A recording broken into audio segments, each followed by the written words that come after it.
घर से मिले पढ़े के बहाने होला भर से। सुनी ना दिन भर ना पता रहे घर से मिले पढ़े के बहाने होला भर से। लागे डर कहियो इज्जत के कदी बरबदिया। लागे डर कहियो इज्जत के कदी बरबदिया। सैया जल्दी करा दो सदिया बिगड़ल जातिया छोटकी ननदिया। राजा जल्दी करा दो सदिया बिगड़ल जातिया छोटकी ननदिया।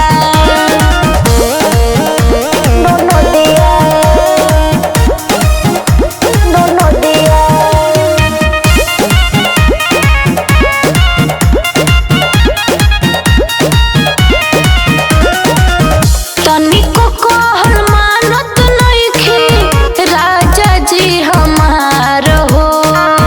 टिप टाप को के रोजे घूमेली बाजार हो।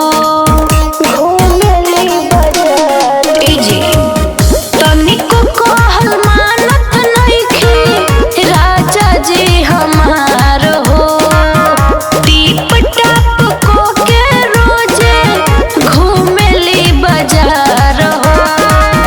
इनके चलते बाबूजी से सुनी हम बतिया। इनके चलते बाबूजी से सुनी हम बतिया। सैया जल्दी करा दो सदिया बिगड़ल जातिया छोटकी ननदिया। राजा जल्दी करा दो सदिया बिगड़ल जातिया छोटकी ननदिया।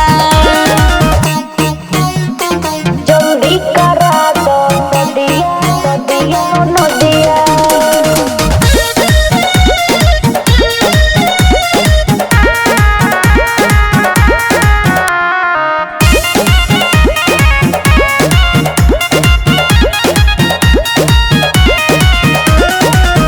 दिल में छुपा के बात कबले भुआ राखी। कोई बेरा गलती देखनी अपना आँखी। हम तो एकदम परेशान हो गइल बानी। दिल में छुपा के बात भुअर कबले राखी। कोई बेरा गलती उनकर देखनी आँखी।